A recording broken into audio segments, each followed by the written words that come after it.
Hello friends, आज हमारे पास capacitor से रिलेटेड एक प्रॉब्लम है जो पिछले बोर्ड्स के एग्जाम में काफ़ी बार देखने में मिली है। तो वही क्वेश्चन मैं उठा के लाया हूँ इधर। क्वेश्चन है find an expression for the capacitance of parallel plate capacitor. मतलब हमें पैरेलल प्लेट कैपेसिटर की कैपेसिटेंस के लिए एक्सप्रेशन निकालना है। वो तो हमने ऑलरेडी भी निकाल रखा है। With area of the plates A separated by distance D. मतलब ये कैपेसिटर है तो इसका प्लेट का एरिया ए है और इसकी प्लेट्स के बीच में सेपरेशन है डी।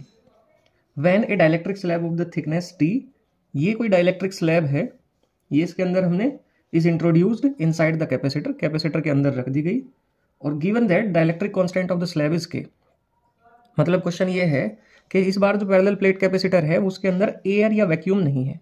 हमने जो फॉर्मूला डिराइव किया था वो था C is equal to epsilon naught into A upon D, क्योंकि वहां पे कैपेसिटर की प्लेट्स के बीच में मीडियम था एयर या वैक्यूम। लेकिन यहाँ पे क्वेश्चन में कहा गया है कि एक डाइलेक्ट्रिक स्लैब रखी है यहाँ पे और डाइलेक्ट्रिक स्लैब की थिकनेस भी कम है। ठीक है, क्वेश्चन ये है, अब इसे देखते हैं हम कैसे करेंगे। सबसे पहले देखेंगे कि डाइलेक्ट्रिक स्लैब रखने से होगा क्या। सबसे पहले तो हमें डाइलेक्ट्रिक्स का ही पता होना चाहिए कि डाइलेक्ट्रिक्स हैं क्या। तो डाइलेक्ट्रिक्स ऐसे इंसुलेटर हैं जिनमें इलेक्ट्रिसिटी का इफेक्ट ट्रांसमिट हो सकता है। मतलब है तो वो इंसुलेटर, इलेक्ट्रिसिटी कंडक्ट नहीं करेंगे, लेकिन इलेक्ट्रिसिटी का जो इफेक्ट है इंडक्शन वाला वो उनमें ट्रांसमिट हो सकता है। जैसे मान लिया कैपेसिटर की ये वाली प्लेट जो है वो पॉजिटिवली चार्ज है, तो ये ऑब्वियस सी बात है कि ये पॉजिटिव चार्ज इस डाइलेक्ट्रिक्स के नेगेटिव चार्ज को अपनी तरफ खींचेगा, तो इसकी सरफेस पे नेगेटिव चार्ज जमा हो जाना शुरू हो जाएगा। बिल्कुल इसी तरह से कैपेसिटर की इस वाली प्लेट पे नेगेटिव चार्ज है तो ये पॉजिटिव चार्ज को अट्रैक्ट करेगा। लेकिन जैसे कंडक्टर में हुआ करता है कि कंडक्टर में होगा क्या कि जितना इधर पॉजिटिव चार्ज है उतना ही यहाँ पे नेगेटिव चार्ज आ जाएगा। और वो क्यों आ जाएगा? क्योंकि कंडक्टर में चार्ज मूव कर सकते हैं। यहाँ पे जो चार्ज का एक्यूमुलेशन हुआ डाइलेक्ट्रिक्स की दोनों फेसेस पे, वो पास के ही जो यहीं के ही चार्ज हैं वही ओरिएंट हो गए। ठीक है, क्योंकि चार्ज अंदर से मूव होके यहाँ पे नहीं आ सकते, इसी तरह से यहां से मूव होके यहां नहीं जा सकते। इस वजह से ये वाला जो चार्ज होगा ये इसके कंपैरेटिवली कम होगा। अगर हम इन कैपेसिटर के अंदर इलेक्ट्रिक फील्ड की बात करें तो कैपेसिटर का अपना एक इलेक्ट्रिक फील्ड है पॉजिटिव से नेगेटिव की तरफ। लेकिन हुआ क्या, जो डाइलेक्ट्रिक्स है क्योंकि उसकी सरफेसेस पे भी चार्ज आ गया, इधर पॉजिटिव है इधर नेगेटिव है, तो ये जो इंड्यूस्ड इलेक्ट्रिक फील्ड है इसकी डायरेक्शन ये वाली होगी, इंड्यूस्ड इलेक्ट्रिक फील्ड। और कैपेसिटर के अंदर जो इलेक्ट्रिक फील्ड था वो इस वाली डायरेक्शन में था। ठीक है, ये अप्लाइड इलेक्ट्रिक फील्ड था।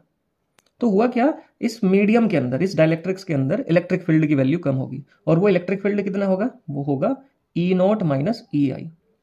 ठीक है, इसे निकालने का हमारे पास एक तरीका और भी है, इसे निकालते हैं ई नॉट अपॉन के से।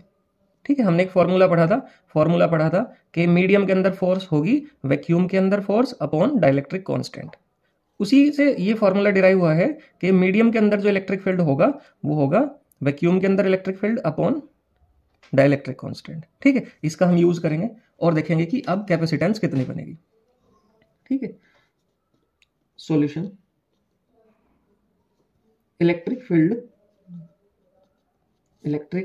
फील्ड इनसाइड मीडियम के अंदर इलेक्ट्रिक फील्ड वो होगा EM is equal to E naught upon K. सबसे पहले तो ये। नाउ पोटेंशियल डिफरेंस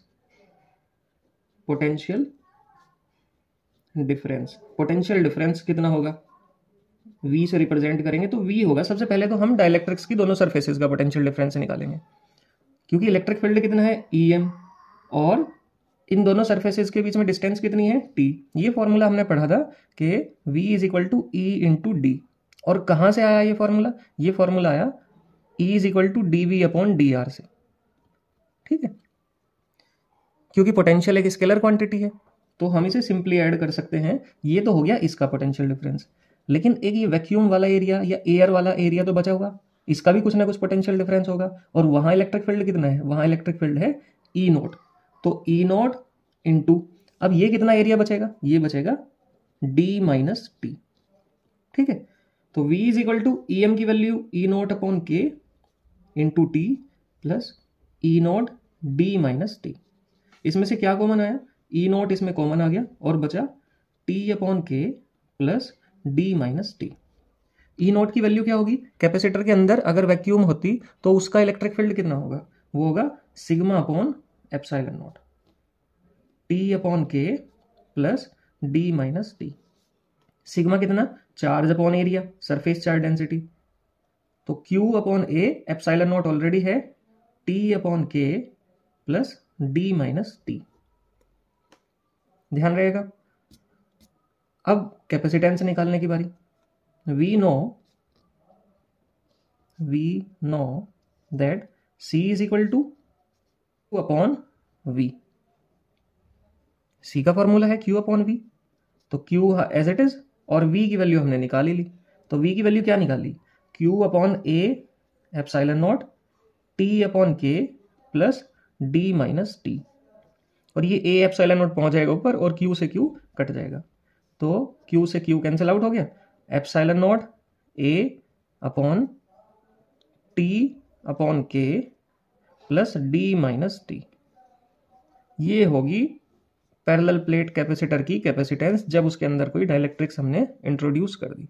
तो ये एक्सप्रेशन है इस क्वेश्चन के लिए, ध्यान रखेंगे, काफ़ी इंपॉर्टेंट क्वेश्चन है और हर दूसरे तीसरे साल, मतलब मैं ये नहीं कहने का कि ये हर साल आएगा, हाँ लेकिन 2-3 साल छोड़ के जरूर आएगा ये क्वेश्चन, तो आप इसे